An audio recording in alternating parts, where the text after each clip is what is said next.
রাত যত বাড়ছে ভিড়ও তত বাড়ছে। পঞ্চমী রাত কাতারে কাতারে মানুষ নেমে পড়েছেন, বিভিন্ন মণ্ডপে তারা ভিড় করছেন। সেটা উত্তর কলকাতা হোক কিংবা দক্ষিণ কলকাতা, ছবিটা সর্বত্রই এক।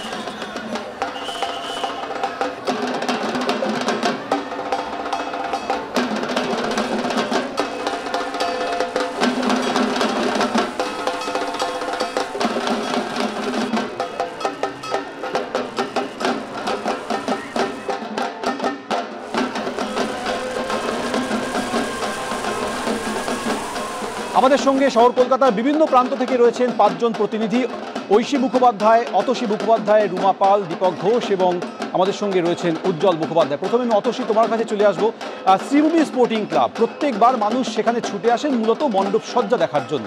এবারও কর্তৃপক্ষ সাধারণ মানুষকে টেনে আনছে তাদের এই মণ্ডপের কারণে। একদমই, দেখো শ্রীভূমি কিন্তু প্রতি বছর যেরকম অনন্য নিদর্শন আমাদের সামনে তুলে ধরে, এবছরও কিন্তু তার ব্যতিক্রম হয়নি। দক্ষিণে তিরুপতির মন্দির এবছরে তাদের নিদর্শন ভগবান শাহ যে ছবি দেখাচ্ছে, যেখানে কিন্তু ইতিমধ্যেই আমরা সন্ধ্যে থেকে দেখছিলাম যে মানুষের যেরকম ঢল বাড়ছে, সেরকমই কিন্তু এখন যত রাত গড়াচ্ছে অর্থাৎ 10:30 অতিক্রান্ত, তারপরে কিন্তু মানুষের ভিড় একটুও কমেনি, বরং উল্টে বাড়ছে এবং সকলেই আসছেন, তারা সেলফি তুলছেন, অবশ্যই মুঠোফোনে এই যে নিদর্শন এই বছরের পুজো মণ্ডপ তার ছবি তুলে রাখছেন এবং তার পাশাপাশি অবশ্যই মাতৃ প্রতিমা দর্শন করছেন এবং এখানকার আলোকসজ্জাও মণ্ডপের সঙ্গে সামঞ্জস্য রেখেই করা হয়। তার সঙ্গে থিম, সঙ্গীত সব কিছু মিলিয়ে একেবারে অপরূপ নিদর্শন বলাই যায়। এবং পঞ্চমীর এই যে রাত, মানুষের ভিড় কিন্তু আস্তে আস্তে যেরকম বাড়ছে, সন্ধ্যে থেকে এখন অনেকটাই বেশি, সকলেই আসছেন কচি কাচাদের সাথে এবং তারা এক প্রকার যেরকম ফোনে ছবি তুলে রাখছেন, সেরকমই মন্দির দর্শন করে একমুখী পথ তারা এক এক করে বেরিয়ে যাচ্ছেন। আর এবার আপনাদের সামনে তুলে ধরবো বাগবাজারের পুজোর ছবি। আমাদের সঙ্গে রয়েছেন আমাদের প্রতিনিধি রুমা পাল। রুমা, উত্তর কলকাতা হোক কিংবা দক্ষিণ কলকাতা অসংখ্য জনপ্রিয় বড় পুজো হয়, কিন্তু বাগবাজারে একবার ঢু মারতেই হয়। দেখো, বাগবাজারের পুজো সুপ্রাচীন এই পুজো, সেই 1918 সালে এই পুজোর সূচনা হয়। অবশ্যই ছবিটা একবার দেখিয়ে দিচ্ছি।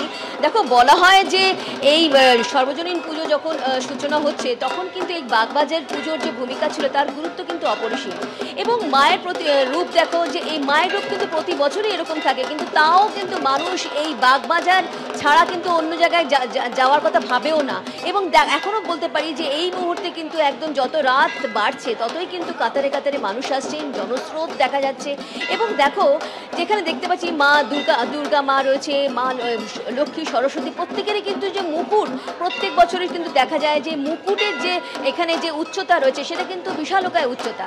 সেই বিশালকায় উচ্চতার মধ্যে কিন্তু মায়ের রূপ কিন্তু এমন সুন্দরভাবে ফুটে ওঠে যে মানুষ কিন্তু একবারটি হলেও কিন্তু এই বাগবাজারে পুজো দেখার জন্য আসেন। এবং সবথেকে বড় কথা, যেখানে কিন্তু থিমের ছোঁয়া নেই, থিমের ছোঁয়া না থাকা সত্ত্বেও সাবেকিয়ানা রয়েছে। এবং তার সঙ্গে সঙ্গে এই যে মণ্ডপ সজ্জা করা হয়েছে, সেখানেও কিন্তু একদম কারুকার্য করা রয়েছে, একদম সাবেকিয়ানা। এবং ঝালর বাতি, যেটা কিছুক্ষণ আগেও বলছিলাম, সেই ঝালর বাতির দিকেও কিন্তু একবারটি তাকাতে হয়। অন্যদিকে বলে রাখি যে এই যে মণ্ডপ সজ্জা করা হয়েছে সেটা হচ্ছে তোমার রাজস্থানের যে হাওয়া মহল, তার আদলেই কিন্তু এই মণ্ডপ সজ্জা করা হয়েছে। 106 বছরে পড়লো এই পুজো, সুপ্রাচীন এই পুজো। এবং এই পুজো দেখার জন্য কিন্তু এই মুহূর্তে দেখতে পাচ্ছি কিন্তু বলা যেতে পারে জনপ্লাবন একেবারে বাগবাজারে এলে। এবং উত্তর কলকাতার যদি পুজো প্রথমেই যদি মানুষজন মনে করেন, তাহলে কিন্তু প্রথমেই মনে করবে যে বাগবাজারের পুজো কিন্তু প্রথম লিস্টে তাদের নাম্বার 1 থাকবে। সেক্ষেত্রে বোঝা যাচ্ছে যে বাগবাজারের পুজো তারা দেখতে আসছেন। এবং এখনো দেখতে পাচ্ছি ধাপে ধাপে কিন্তু মানুষ আসছেন, একবার প্রচুর মানুষ আসছেন, বিশেষ করে মণ্ডপের ভিতরের কারুকার্য এবং মাতৃ প্রতিমার যে দৃষ্টিনন্দন রূপ সেটা দেখতেই মানুষ ছুটে আসেন। আর এবার আপনাদের নিয়ে যাবো কলেজ স্কোয়ারে।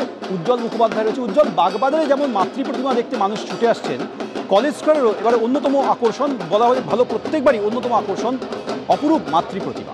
দেখো, তোমাকে বলি যে সেটা হচ্ছে এর আগের বার কলেজ স্কোয়ারের অন্যতম যে আকর্ষণ সেই প্রতিমা, সেটা আমরা দেখিয়েছি।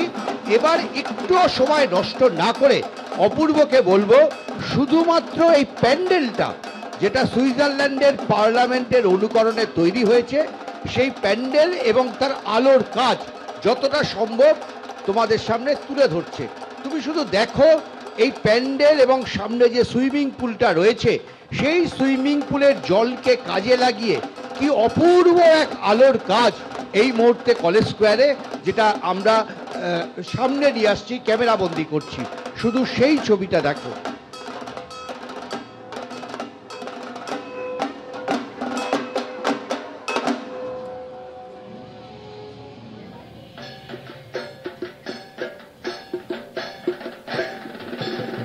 সাতাত্তর বছরের পুজো, কলেজ স্কোয়ার সার্বজনীন দুর্গোৎসব।